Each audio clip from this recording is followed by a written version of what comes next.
नमस्कार बच्चों, कैसे हो? आशा करती हूँ कि आप सभी स्वस्थ होंगे। प्यारे बच्चों, मैं आपकी हिंदी अध्यापिका राजबाला। आज हम प्यारे बच्चों हिंदी वसंत में पाठ 3 जिसका नाम है हिमालय की बेटियां, जो एक निबंध है, इसके बारे में पढ़ेंगे। और इस निबंध के लेखक का नाम है नागार्जुन। प्यारे बच्चों, जैसा कि इस चित्र में दिखाई दे रहा है कि हिमालय पर्वत और इससे निकलने वाली नदियां। प्यारे बच्चों, इस निबंध में लेखक नागार्जुन ने नदियों के चित्रण का वर्णन किया है और नदियों की महत्ता बताते हुए बताया है कि नदियां हमारे जीवन में कितनी उपयोगी है और ये नदियों का जन्म कैसे होता है। इन सभी बातों का अध्ययन आज हम इस निबंध के माध्यम से करेंगे कि नदियां कहाँ से जन्म लेती है और कहाँ पर उनका समाप्ति होती है। तो प्यारे बच्चों, इस पाठ में लेखक ने बताया है कि हमारी जो सभ्यता व संस्कृति है वो इन नदियों पर आधारित है। इन नदियों का उद्गम स्थान, उद्गम का मतलब जहाँ से इनका जन्म होता है, वहां से शुरू होकर के और अंत में समुद्र में मिल जाती है। तो ये पूरी कथा है, जो पूरा निबंध है। आइए जानते हैं हम इस पाठ के सारांश से। प्यारे बच्चों, प्रस्तुत पाठ में लेखक ने हिमालय पर्वत एवं उसकी नदियों का मानवीकरण किया है।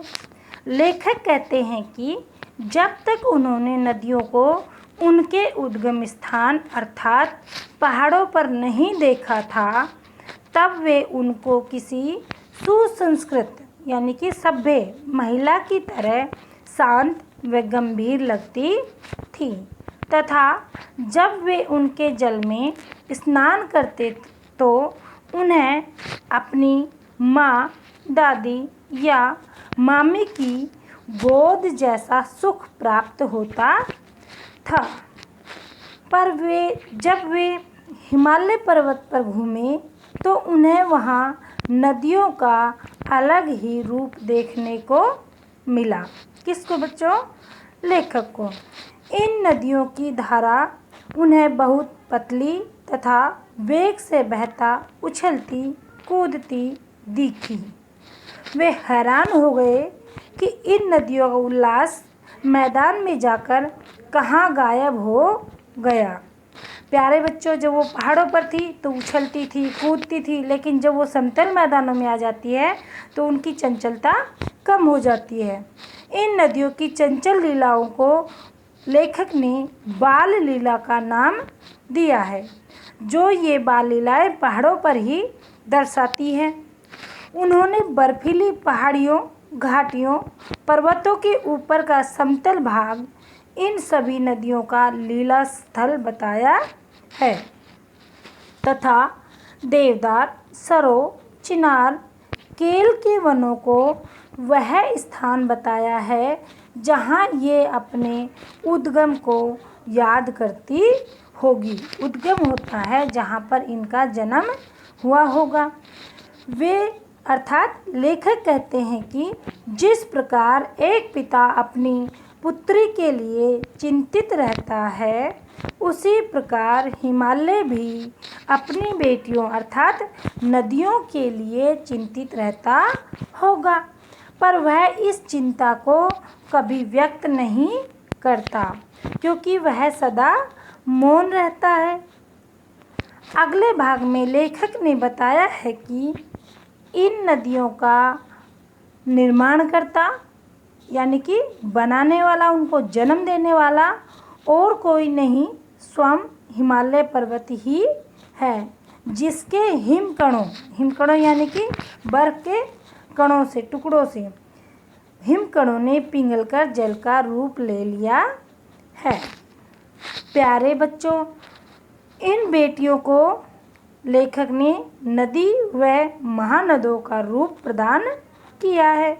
लेखक ने यहाँ प्रमुखतः सिंधु व ब्रह्मपुत्र महानदों तथा रावी, चिनाब, झेलम, गंगा, कुंभा, सरयू आदि छोटी बड़ी नदियों का जिक्र भी किया है।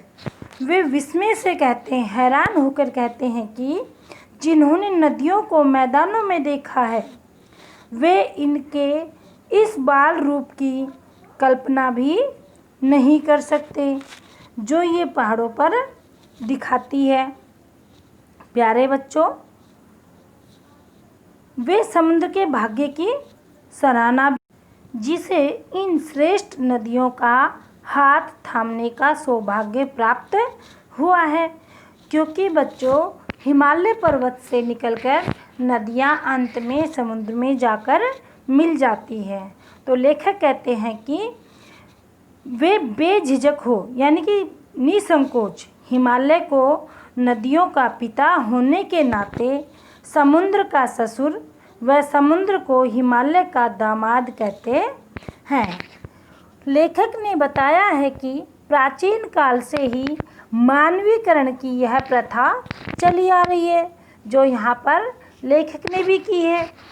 महाकवि कालिदास ने अपने महाकाव्य मेघदूत में मेघ अर्थात बादल का मानवीकरण कर उसे यक्ष का दूत बनाया था। दूत होता है जो संदेश ले जाने वाला होता है, संदेशवाहक, तथा उसके हाथों यक्षिणी जो यक्ष की प्रेमिका थी के लिए संदेश भेजा था।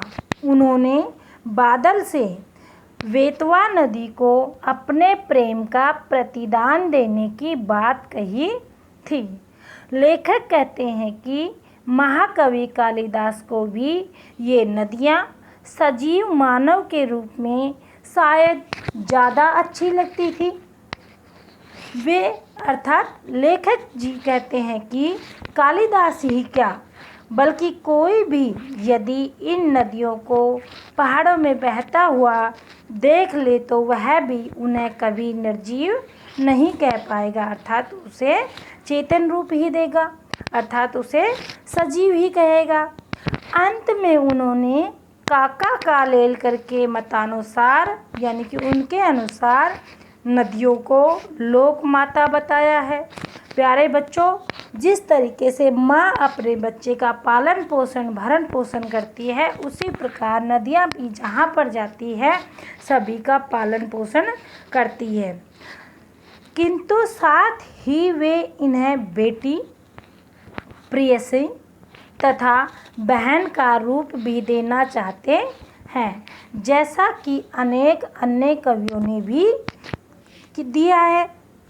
लेखक आगे बताते हैं कि एक बार जब वे तिब्बत में थे और बीमार पड़ गए थे, तब लेखक सतलुज नदी के जल में पैर डालकर बैठने के कुछ देर के बाद वे अपनी बीमारी को भूलकर तंदुरुस्त महसूस करने लगे।